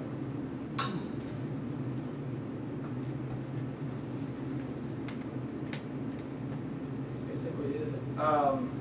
So that camera back there, I have a little PVR, personal video recorder, and I have to take all that with CAT. The command to do it is, let's assume that that was on video 1 in this case. It would be video 1, and then send it to my file.ts. And I'll just put it in a file on my home directory, and it would just start loading that file up with just raw capture data from that box. I've tried to stream this through VLC, it just refuses to. And this is the only documented method to receive video off of there. But once you stick it through this format, it becomes a file here that this one's already 3.2 gigs of video data, which I'm just running it back there since the class has been kind of started. But Is that, if we open it up, VLC will see it. but there's no audio? This one we turn the lights on. Yeah, there's audio. Oh, it will.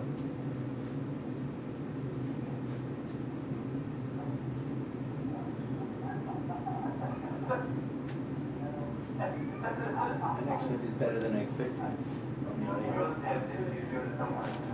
So this is banter.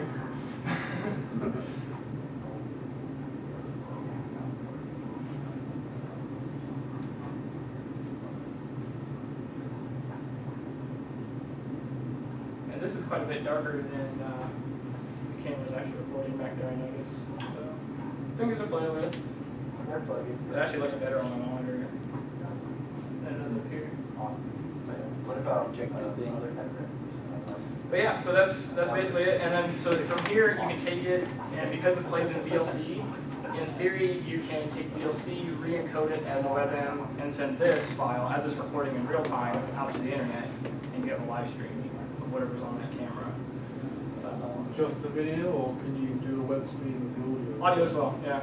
Yep, you just encode the audio. In this case it would be like Fiora for the video, and then just OGG Orbis for the audio.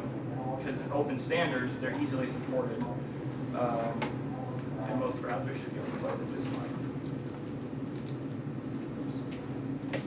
How does it grab the audio stream from the video device? There's some trickery back there behind you that takes the headphone jack and it pipes it into the left and right audio channels with the component video. How did you grab it? Because weren't you just grabbing from dead video? Yeah, it pulls it.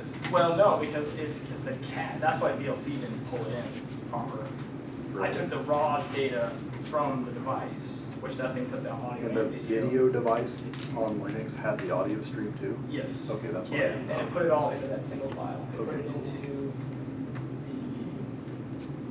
Right, the class. This is this TS file. okay. And then I manipulate the TS file from there. I can't seem to manipulate the device correctly. I have to buffer this file for some reason. Which is actually kind of handy because this is just a raw data file. I can go back and I can re-encode this in other formats. I can take this file and put it up on YouTube, whatever I want to do basically. I have the raw copy as well as the live stream VLC can pick up.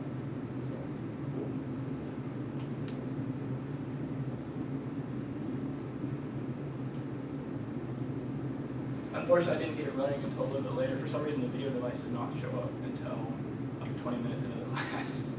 So, but it is actually recording onto the internal memory as well. So, use that. Always backup plans.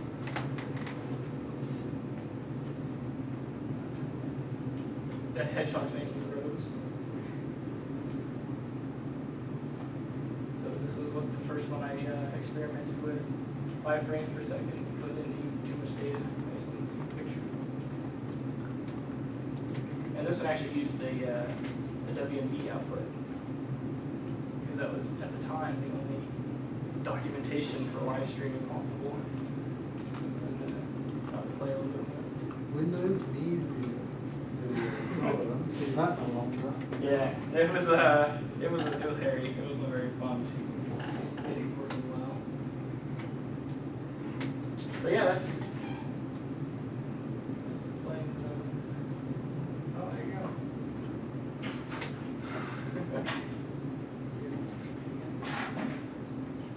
Webcams in a nutshell. As far as I know, there's some good sites out there that do live streaming, but Linux doesn't play nicely with a lot of them for some reason. Do you have cheese installed? So you're saying Just like, to show us all. Like livestream.com or Twitch TV, things like that. They have, I do have cheese installed. But they Pull it do up. have good Windows programs for manipulating live streams, sending them out, adding effects in for changing, what you're looking at. But there's really no commercial things for We had Windows. decent success with doing Hangouts on here for the ICT talks. For the Google Hangouts? Yeah. Yeah. Yeah. Which is nice thing, because it's already, if it's something you're planning on putting on YouTube anyway, Yep. then the video's already up there. It records it in real time as you. Yeah. Here's the cheese. Cheese was talking about. So most mainstream Linux distros come with this program called Cheese by default, and it's just a real lightweight kind of This way. webcam software. It's usually the default installed. Can I tell it? I've never played with cheese before. It's simple. It's got effects on Yeah, can I tell it to use a different input? the somewhere. Spell it. You should record a video. Yeah. Congratulations, your first cheese video. That looks different than cheese looks on There we my go. Yeah, I can change it here. laptop. Yeah, but because I'm also using this one, it doesn't look like this.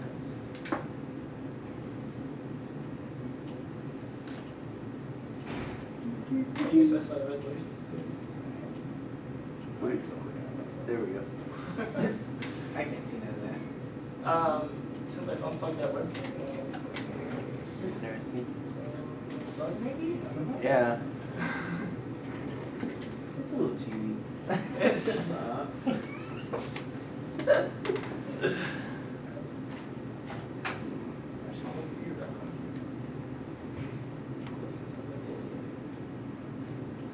Oh, VLC probably got mad because it was streaming it down while I pulled it.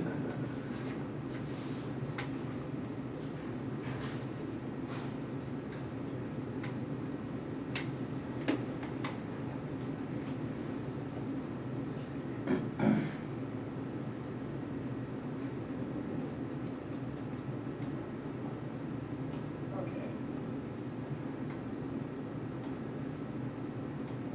So I can't change Is it the only camera now? There we go.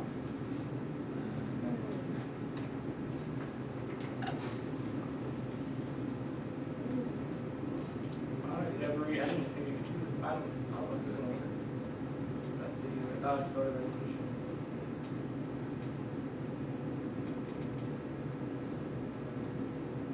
Photo resolution, It made it angry.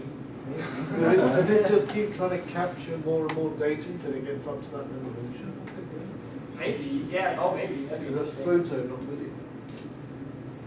Alright, well, we can have to kill something here. Maybe you should click on it 15 more times. Oh, what, you mean like halfway factory reference, but they can't get outlet to open fast enough? Clack, clack, clack, clack, clack! Why is there? No, it's not working because you're not angry. It's not working because it's. Maybe I think I, Maybe I didn't do it fast enough. Okay, overloaded something here. Okay, actually can't even get to a second camera. Will it crash if you pull the camera? That's fine now. I'm gonna turn on my other webcam. Interesting. This is interesting. Still no computer small. Well, you broke it. We do that a lot around here.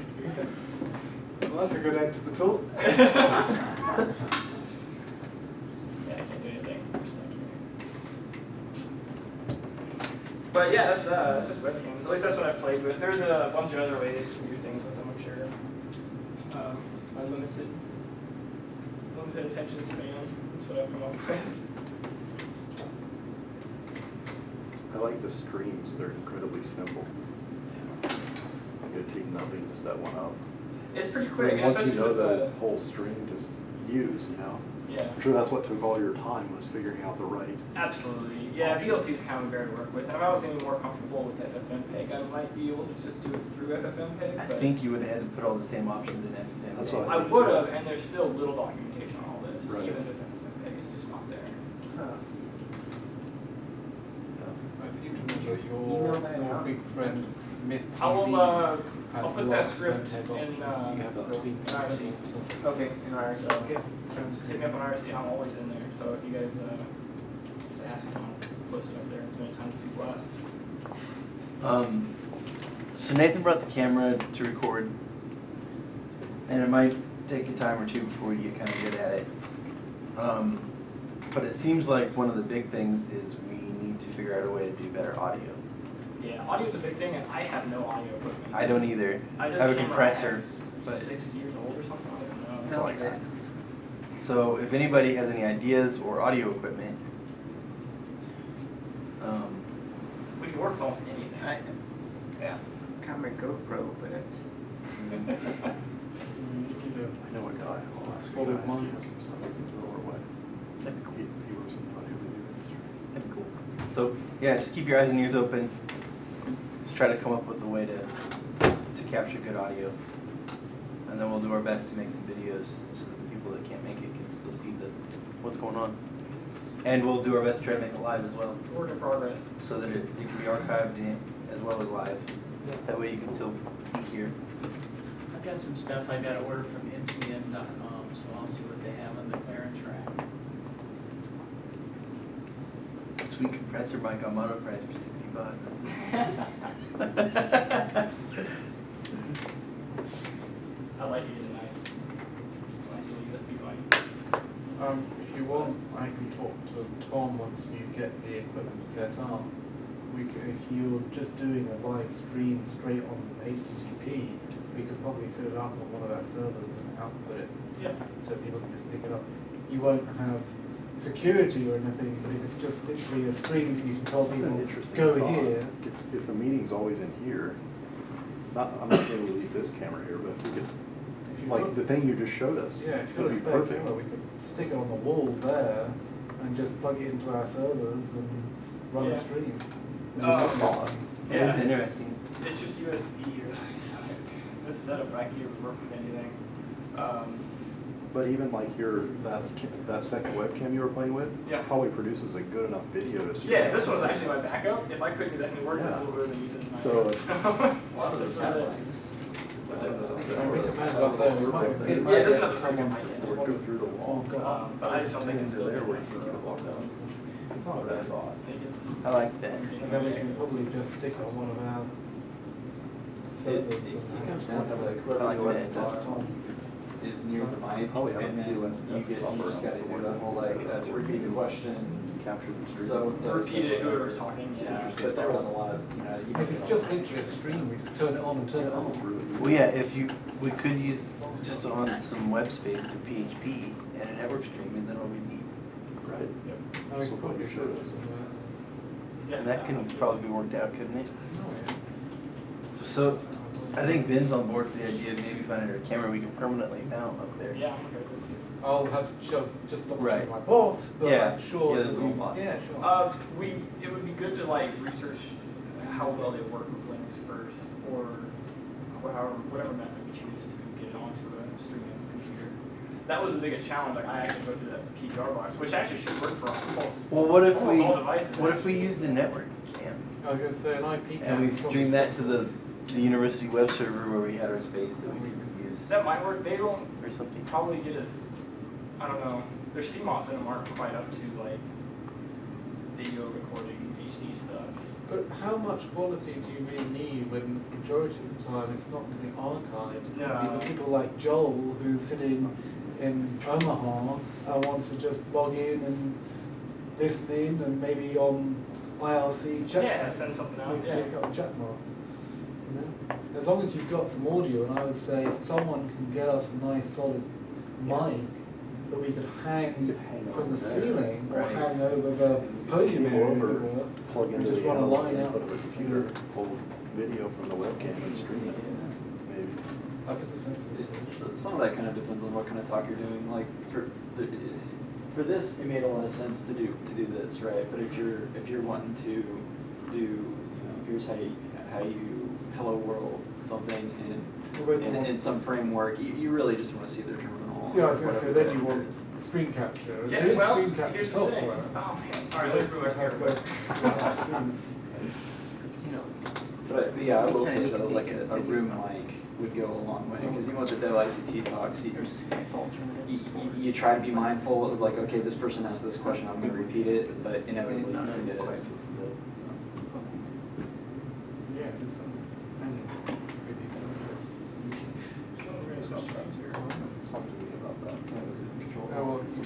people who might have old mics. I know a guy. I know you. Yeah, I wasn't gonna say anything, but I don't that was know. still wasn't working, I don't know. No, I mean, I'll be awesome, but it might work. And I used to have old theatre mics kicking around, but those that was back in. All right, UK. so, I don't know how many. let's see here. SM58.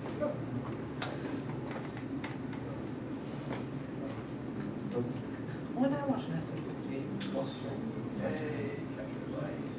then you need a Desktop. kit to run it. It's 8, by the way. Go XLR recorder, or to 8. Yeah.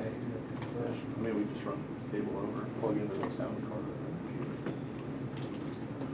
You know, if we're really concerned about seeing people's screens for like actual demonstrations, we could have 2 streams, a stream that's wide and then one that's really focused on the projector. Thinking out loud here. Where nobody has to mess with it, it's just 2 streams, one One screen in, and one on the other. One's in that little. We can find out how they do like conferences and stuff. Well, we have a video streaming system that was written in-house, but it's developed by the math department. It's designed for online recording. And I can probably get you the code, but it's designed for integration with Blackboard and classes and that kind of thing. But if someone wants to do some hacking on it,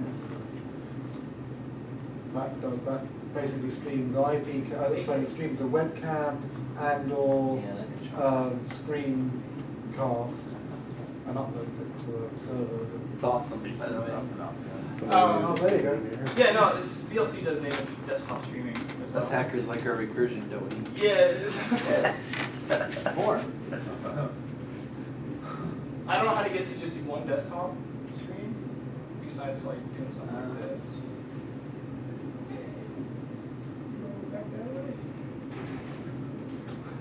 Killed it again, huh? No, I just wanna.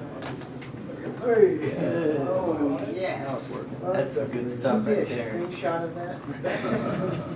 It's like the old school, if you get a camera and you stick it into the monitor. And But yeah, VLC will stream out, and I had another VLC open back behind here. This is kind of the beginnings of what you use to set up the command line structure for it. This is the basic transcoding it needs to send this out. There's a lot more you need to add to it from here, but this is where you start, at least.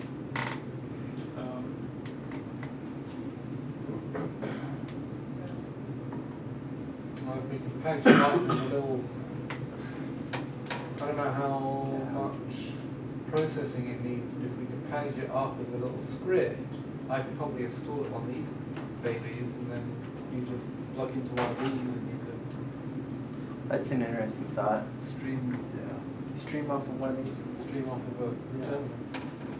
That's interesting.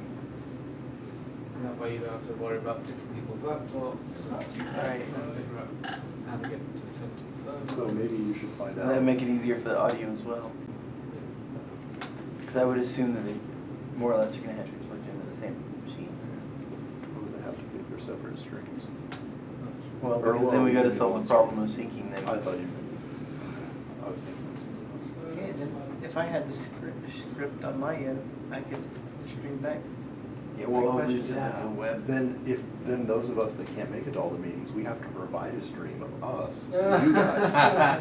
And then we just got these terminals all set up Yeah. with the different people's faces. Yeah, there you I go. like it. That'd be awesome. And then we can talk crap on IRC the whole time. Yes. It'll be Dude, like If you did that, I would totally have you up on a screen here in the meeting the whole time. Just Joel's Just Joel sitting in front of his computer. Just typing in. You make a cardboard cutout. So, But that's the operator. generally, ladies, it's about 8:05. Unless there's anything further, it's probably time to wrap this thing up. We have a group going out to dinner. I don't know where we're going. Anybody? Who's interested in eating? Who else going to dinner? Who's interested in eating? Yes. And where do you want to eat? What kind of food do people want? That hamburger place is good too. What are you doing? Sorry? What did you say? Going eating. We're going to dinner. Food. Go dinner. Uh,